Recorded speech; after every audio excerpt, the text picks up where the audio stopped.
the first discussion is about this organization that Symphorian and Tom and I and Global you rehabilitation, the role are of members of, if you'd like to be. International Rehabilitation Forum. Ah, okay. IRF. This is my state of Vermont. It's very, very cold, and there's a meter of snow on the ground. And I would like to make the most important point. You see what they're trying to sell? Ice? Do not try to sell ice cubes to Inuit. If rehab doesn't work at every level of the value chain, it will not be sustained. And for all of us, and for you personally and your careers, this is the lesson we've learned. But let's go through some more. So this is myself. I grew up in the state of Wisconsin with a brother whose name is Tom and a few others.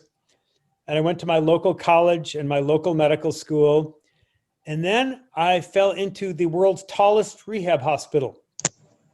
The Rehabilitation Institute of Chicago is also called the world's best rehab hospital.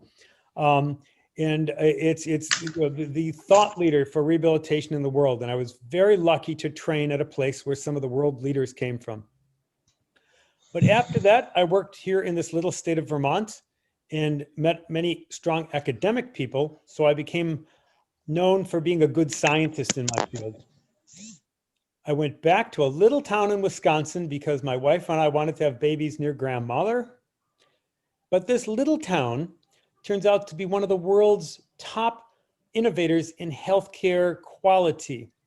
So if you understand healthcare business, there's the Toyota lean manufacturing process and how they put that in healthcare.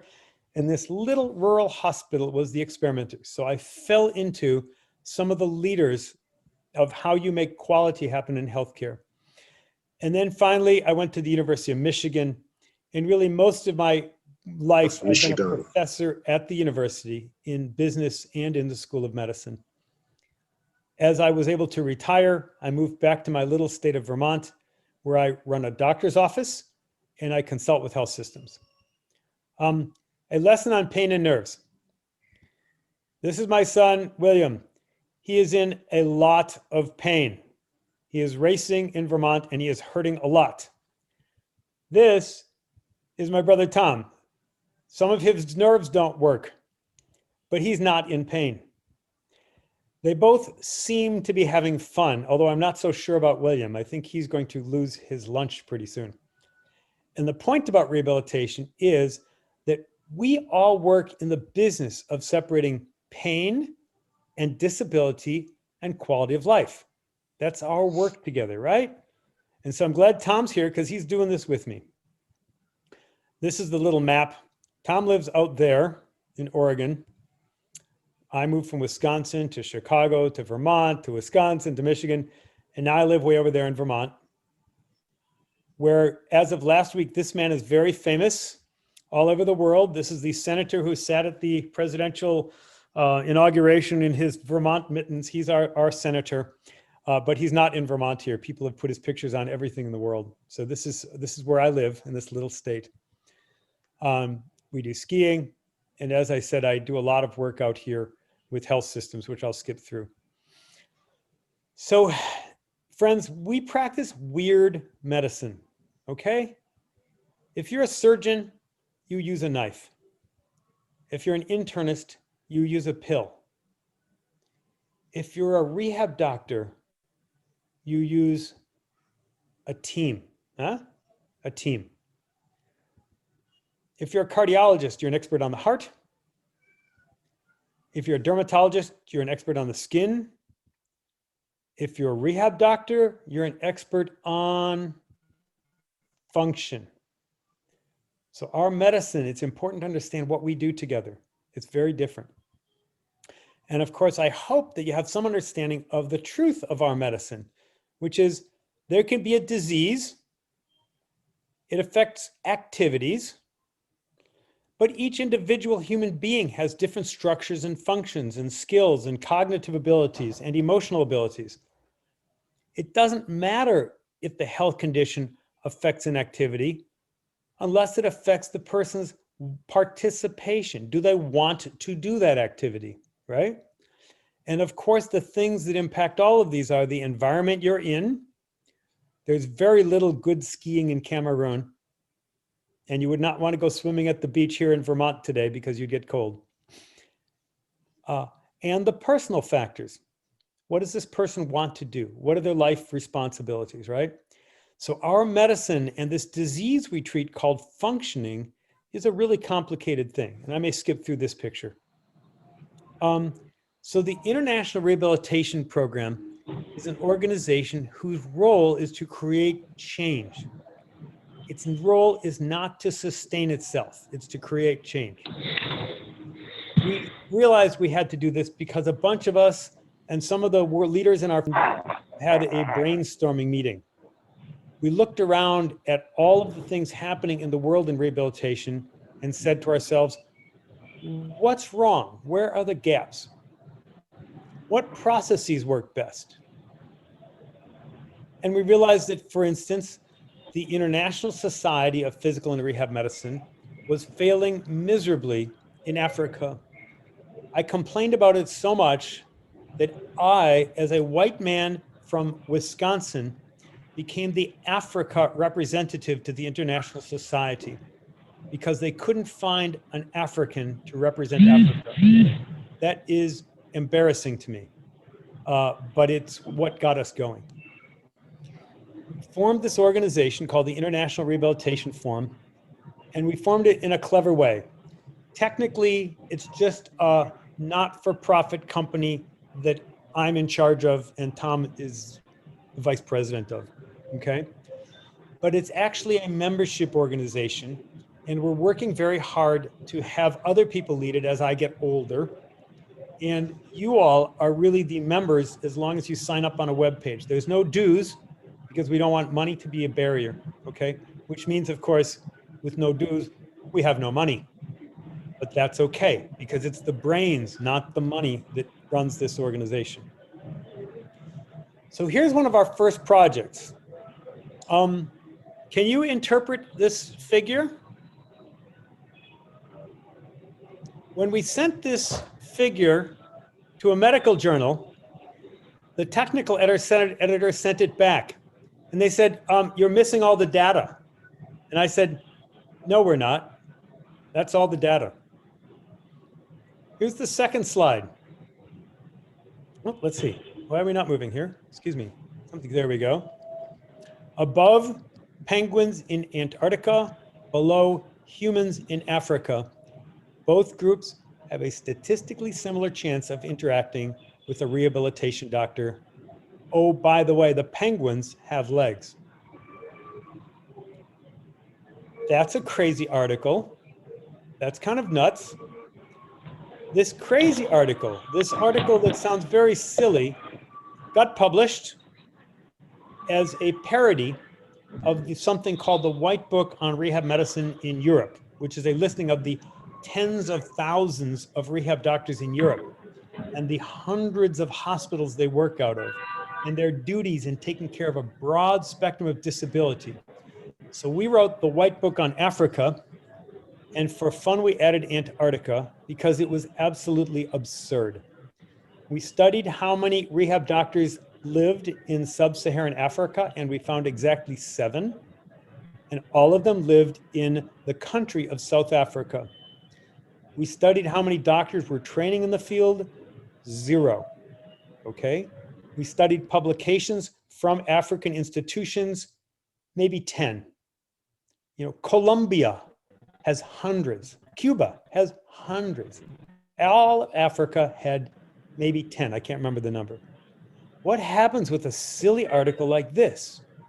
Well, we've got a lot of friends, Tom and I, and the editors of the 5 top journals in the world in rehab medicine published this simultaneously against all of the rules of medical publication to express alarm that our societies have ignored you and Africa. An embarrassment to the International Society and the World Health Organization that there is not a single doctor training in my specialty in your continent, let alone Cameroon. Well, what happened also, let's see, this thing goes slow here. It's getting slow, please. The WHO was so embarrassed that the World Disability Report cited this paper over and over again, and this was about 10 years ago, so that now WHO policy says that your government is obligated not just to provide community-based rehabilitation. Community-based rehabilitation. I am a doctor. I spent 4 years training before I was competent at what I do, and they want to have a child's grandmother do my job. We advocated for community-based neurosurgery because if they're going to have a child's grandmother do my job, then I want the child's grandmother to do craniotomies and spinal surgery. And the WHO got the message. They realized that what they were doing with Africa is bringing the expertise of all of you professionals down to the level of a grandmother taking care of a small child, instead of making sure that there were medical doctors and professors of physiotherapy and rehabilitation hospitals. So the WHO policy changed because of this paper, because absurdly, they didn't realize that Africa deserved to have high quality professionals and academics in the field. So this is one of the things that we did early on. Another thing we do is we look for young leaders around the world, like my friend Symphorian here, and we just figure out how to help them. Andy. Yes. Andy. Yes. Can I just let me interrupt. You do like a 2-minute summary of that in Thank French you. for. Yeah, Tom. Alors, il veut pas dire que ça c'est une absurdité. Oui, c'est une blague. Tous les papiers qu'ils ont publiés, c'était pas.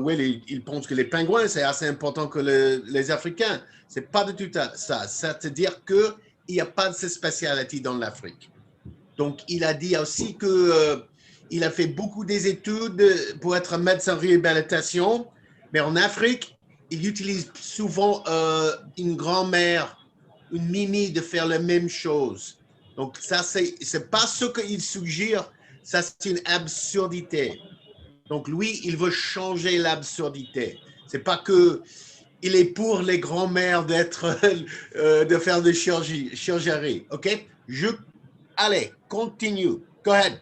Thanks, Tom. Let's do this back and forth a little bit, too. Thank you.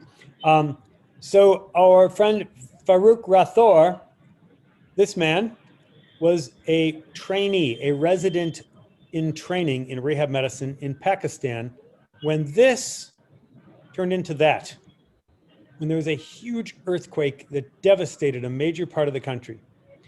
And we saw these kinds of scenes.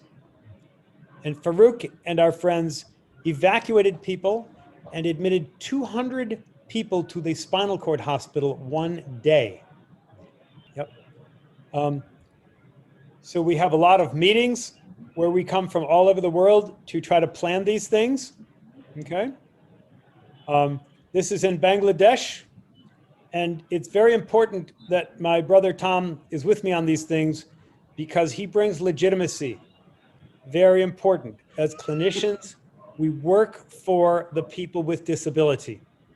We have expertise, but we work for the people with disability. And with Tom and I speaking together, the doctors understand that the expertise and the passion comes from our consumers, not just us being doctors. We have troubles in meetings in dangerous places. Maybe I'll just leave this alone for now. Riots and things like this. So let's come to Africa. We wanted to know who was disabled in Africa and who cared. Disability costs a lot of money to society, and it's not fun. Medical rehabilitation is proven to work. There's no question, but it is not happening. And rehabilitation in African countries is often in the Ministry of Health, but also finance or human services or agriculture. Nobody takes full responsibility for the people with disability. And these community-based rehab, I call it a 30-year insult on the intelligence of Africans who can perfectly be well-trained as physiotherapists and nurses and speech-language pathologists. So ministries of health, when we talk to them, we'd say, what percentage of your country is disabled? They'd say 10%. And we'd say, where does that number come from? and they'd search back to a record from the 1970s that says 10%. And I'd say, who qualified for disabled? And they say, oh, we don't know, 10%. The ministries didn't know who was disabled. So we wanted to prove that they were messing up. So we decided to do a survey. Huh? We used Ghana. It's English speaking, and I speak English.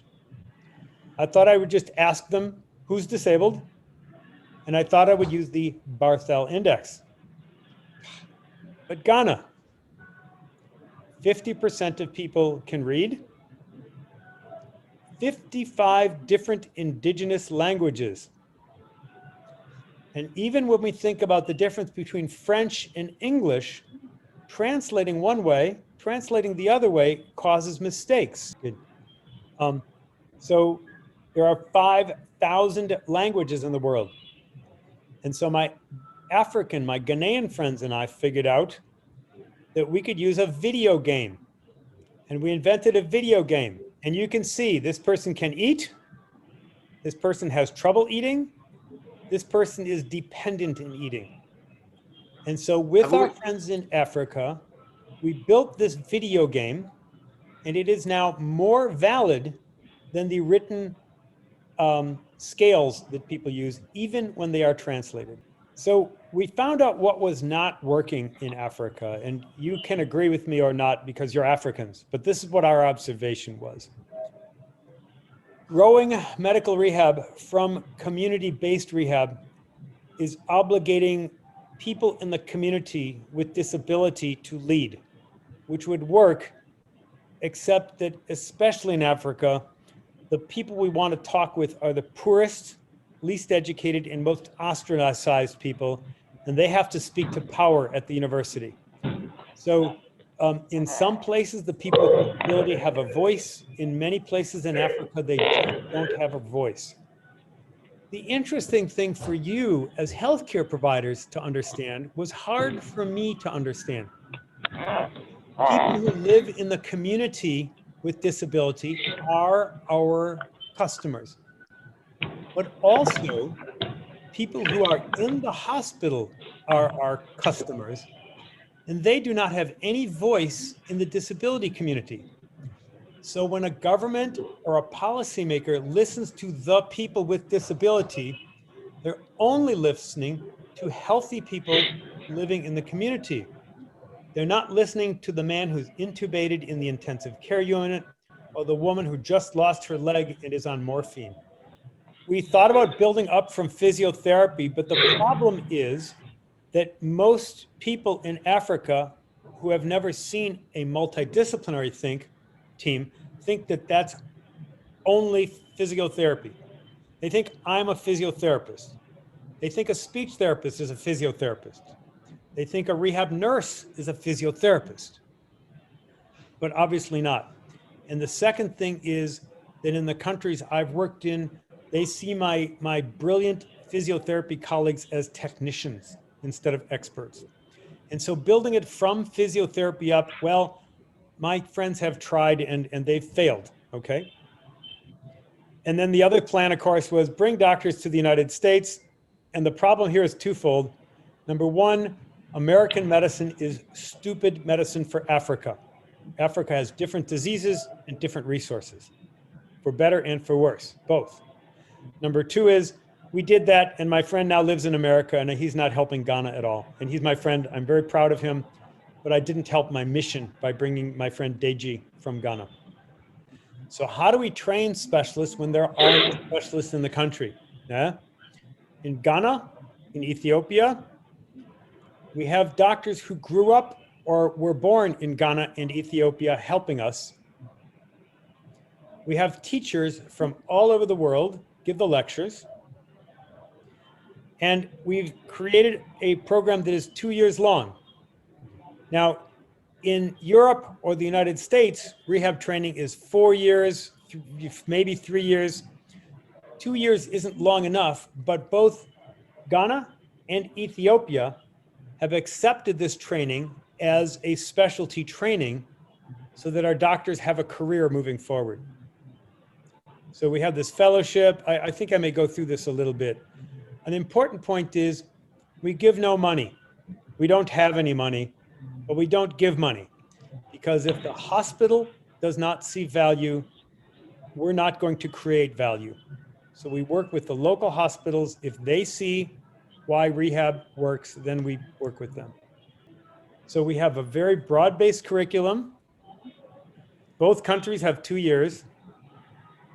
Oh, wait, come on, slides. Sorry, it's clicking again. Different requirements. And we have meetings twice a week. As Symphoria knows, Tuesday hasn't started yet. The faculty are from all over the world. I will let this go. Abina in Ghana. Tesfaye, Sise, and Tilahun in Ethiopia with backgrounds in orthopedics and neurology. And we have a very important curriculum, which is to teach how to lead, how to fight together to succeed. Preparing these people and my friend Symphorian to be national leaders. We also want to have a unified African leaders. The Americans want to step back when we've got a strong Africa leadership team. So here are my friends. Yeah. And this is what we do. Too early in the morning for me. This week, our 3 Ethiopian colleagues graduated. They are the very first rehab doctors ever in all of East Africa. So we are succeeding. So let's see, these slides go slowly. It's not all perfect. We have many challenges. It's hard to find faculty, hard to get the faculty to follow our teaching rules. We really need to bring people to the US because you don't have a model, although you do in Cameroon, you're doing a good job. But our Ghanaian and Ethiopian friends do not have that model. And it's important to have Americans and Europeans come and do hands-on training, right? Our examinations are not scientific, but we do test them. And every year we think about where do we get the next fellows? We need to see who can make a career, who can gamble and spend their career on this. And we want to know if we can get Cameroon and others to recognize the training. We want to make sure people have a career. So the goal is Africans leading Africa, Cameroonians leading Cameroon, and Ghanaian leading Ghana. yes, and keeping my friend Symphorian from getting bored.